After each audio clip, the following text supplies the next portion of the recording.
Hello guys, I am Rakesh Nagpure and very good evening. Today evening is very fantastic. आज हम शुरू करने वाले हैं भारत की जनगणना 2011। तो यह एक ऐसा टॉपिक है जिसमें एग्ज़ाम में कहीं ना कहीं आपको क्वेश्चन देखने को मिलते हैं। हम कोशिश करेंगे कि इस टॉपिक से जो सवाल आते हैं एग्ज़ाम में वो आपसे ना छूटे।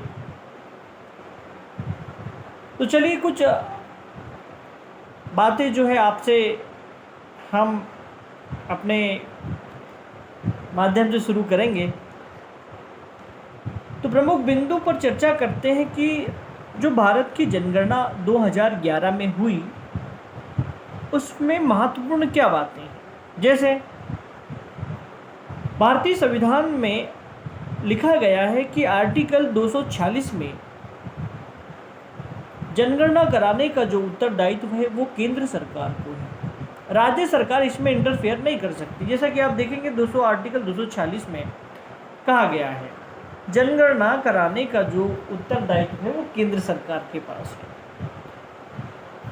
2011 में जो जनगणना हुई वो भारत की 15वीं तथा स्वतंत्र भारत की कौन सी जनगणना थी? 7वीं जनगणना। ये दो इम्पोर्टेंट एग्जाम में पूछे जाते हैं कि स्वतंत्र भारत की कौन से नंबर की थी और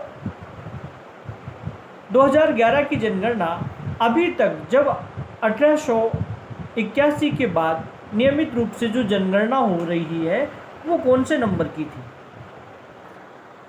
नेक्स्ट पेज में चलते हैं। अब कुछ इम्पोर्टेंट जो कि एग्ज़ाम के से संबंधित।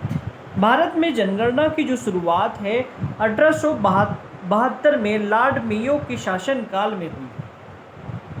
1872 में आप जानते हैं कि लॉर्ड मेयो का शासनकाल था और उस समय उन्होंने क्या करी, जनगणना की शुरुआत कर दी। फिर हम देखते हैं कि 1981 में लॉर्ड रिपन के द्वारा नियमित रूप से जनगणना की शुरुआत की गई। अब धीरे धीरे क्या हुआ कि जो जनगणना है वो नियमित रूप से लागू होती गई। उसके बाद आप देखेंगे कि 1951 में जो स्वतंत्र भारत की जो पहली जनगणना है 1991 में होती है। उस समय जो भारत के जो जनगणना आयुक्त होते हैं वे आर गोपाल स्वामी होते हैं। तो आप इम्पोर्टेंट याद रखिएगा, ये एग्ज़ाम के कॉन्ट्रीब्यूट से ये इम्पोर्टेंट है और एग्ज़ाम में पूछने की भी संभावनाएं हैं।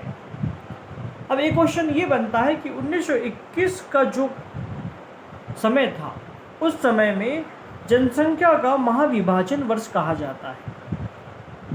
ये भी एग्ज़ाम में वेरी इम्पोर्टेंट है। उसके बाद बात करते हैं कि जनसंख्या दिवस जो कि 11 जुलाई को मनाया जाता है ये महत्वपूर्ण है।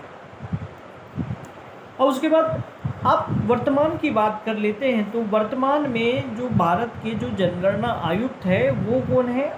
शैलेश है।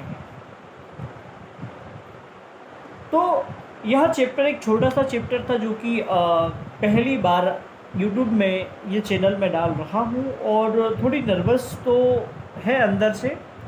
आशा है कि आप सभी को यह वीडियो पसंद आएगा और ज़्यादा से ज़्यादा आप लोगों को भेजें और सब्सक्राइब करें, लाइक एंड करें।